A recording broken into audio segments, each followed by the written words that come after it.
आचार्य रजनीश, जिन्हें देश विदेश के लोग ओशो के नाम से जानते और पहचानते थे, उन्होंने अपने जीवन काल में पुणे के कोरेगांव पार्क में 20 एकड़ भूमि में अपना आश्रम बनाया था। उनके आश्रम के वर्तमान ट्रस्टियों ने लगभग 1000 करोड़ रुपए का आर्थिक घोटाला किया है। मुझे इसकी जानकारी हमारे पार्टी के नेता और राष्ट्रीय उपाध्यक्ष कृष्ण मिलन शुक्ला ने दी है। उपरोक्त बातें रिपब्लिकन पार्टी ऑफ इंडिया के संस्थापक अध्यक्ष और केंद्रीय सामाजिक न्याय राज्य मंत्री रामदास आठवले ने मुंबई स्थित यशवंतराव चौहान प्रतिष्ठान में आयोजित एक पत्रकार परिषद को संबोधित करते हुए कहा। उन्होंने मीडिया और सैकड़ों ओशो के भक्तों की उपस्थिति में ओशो आश्रम के अंदर चल रहे गैर कानूनी तरीके से कामकाज पर सख्त विरोध जताते हुए कहा कि मैं खुद एक दिन आश्रम के कामकाज को देखने के लिए पुणे जाऊंगा। ओशो ने अपने ध्यान केंद्र उपासना कक्ष में तथागत भगवान गौतम बुद्ध की प्रतिमा स्थापित किया था। उसको आज के वर्तमान ट्रस्टियों ने वहां से हटा दिया है।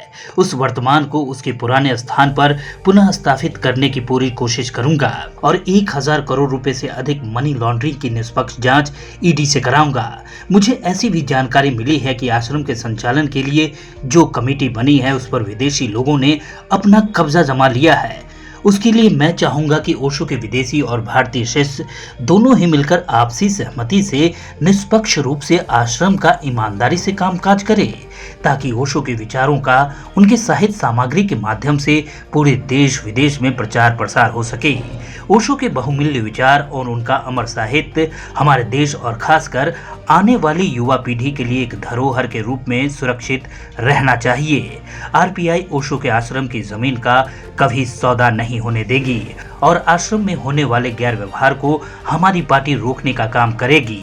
उन्होंने आदतन एक शायरी पत्रकार परिषद में भी सुनाकर ओशो के अनुयायियों में अन्याय और शोषण के विरुद्ध लड़ने के लिए पूरा जोश भर दिया।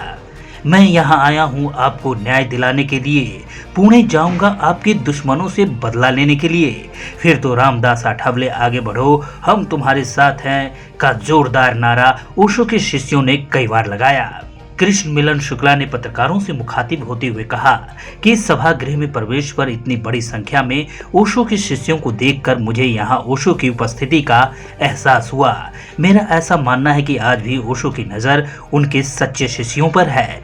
अपना देश और दुनिया का सबसे बड़ा लोकतांत्रिक देश है। परम पूज्य डॉक्टर बाबा साहेब आम्बेडकर ने देश को व्यवस्थित और सुचारू रूप से चलाने के लिए एक संविधान दिया है। हमारे नेता रामदास आठवले भारतीय संविधान की किताब अपने हाथों में लेकर देश के लाखों करोड़ दलित और गरीबों के अधिकार के लिए अपने राजनीतिक जीवन के आरंभ काल से ही कड़ा संघर्ष कर रहे हैं।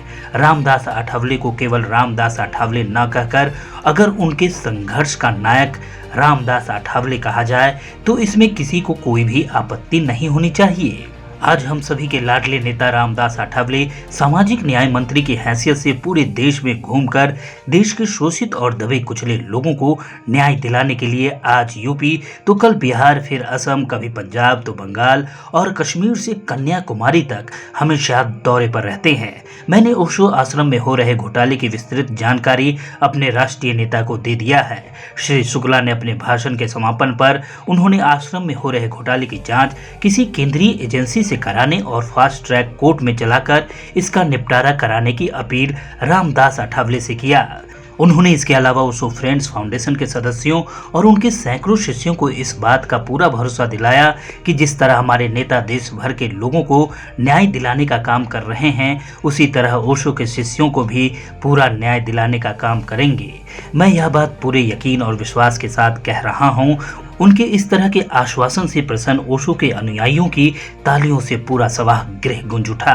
ओशो के शिष्यों के प्रमुख स्वामी योगेश ठक्कर ने सविस्तार पूर्वक ओशो आश्रम के घोटाले को एक एक कर पत्रकारों के समक्ष रखा। स्वागत किशोर रावल ने तथा आभार प्रदर्शन सुनील मीरपुरी ने और पत्रकार परिषद का सूत्र संचालन आरती राजदान ने किया। इस अवसर पर आरपीआई के महाराष्ट्र उपाध्यक्ष विलास ताइडे, हेमा बावेजा ठक्कर के अलावा ओशो के सैकड़ों शिष्य उपस्थित थे। पत्रकार परिषद के आरंभ में रामदास आठवले ने आचार्य रजनीश ओशो की तस्वीर पर पुष्प अर्पित कर उनकी पावन स्मृति का अभिवादन किया। वहाँ मतलब 80 रुपए में चाय दिया जाता है, 400 रुपए में खाना दिया जाता है, अंदर एंट्री के लिए 980 रुपए लिए जाते हैं और वो पैसा भारत में ना रखकर वो पैसा फॉरेन में भेजा जाता है। तो मुझे कुछ इंडिया में रहने वाले, मुंबई में रहने वाले, पुणे में रहने वाले, गुजरात में रहने वाले आचार्य रजनी जी के जो शिष्य हैं, उन्होंने मुझे मेरे पास कंप्लेंट की कि हमारे जो बाबा श्री शुक्ला जी है, इन्होंने मुझे बताया कि आश्रम में बहुत गड़बड़ हो रही है और उसकी इंक्वायरी होनी चाहिए। तो इसीलिए आज उनके सभी शिष्य या आचार्य रजनी जी के उषो को इधर आए हैं और उन्होंने मुझे पूरी बात बताई है। तो जरूर आश्रम में जो गैर व्यवहार चल रहा है उसकी इंक्वायरी भी मतलब करने के लिए मैं कोशिश करूँगा। दूसरा, वहाँ जिस तरह अभी आचार्य रजनी जी की समाधि जो है, या 20 एकड़ जमीन में आश्रम है पूरे पार्क में, पुणे में, तो वहाँ जो भी मतलब उनके अनुयायी है, शिष्य है, ओशो के, उनको उनके समाधि पर जाने का अधिकार होना चाहिए। और उसके लिए भी जो परमिशन है, जो उनका डेट 1990 उनका डेट हुआ, क्या डेट था उनका? 19 जनवरी 1990। तो अभी कम से कम 31 साल अभी पूरे अपने जनवरी में हो गई। और तो एक काम हम वहाँ पुलिस से बात करके कर सकते हैं। दूसरा, जो आपने FIR दाखिल किया है, तो ये FIR को इम्प्लीमेंट आगे करने के लिए जरूर मैं वहाँ के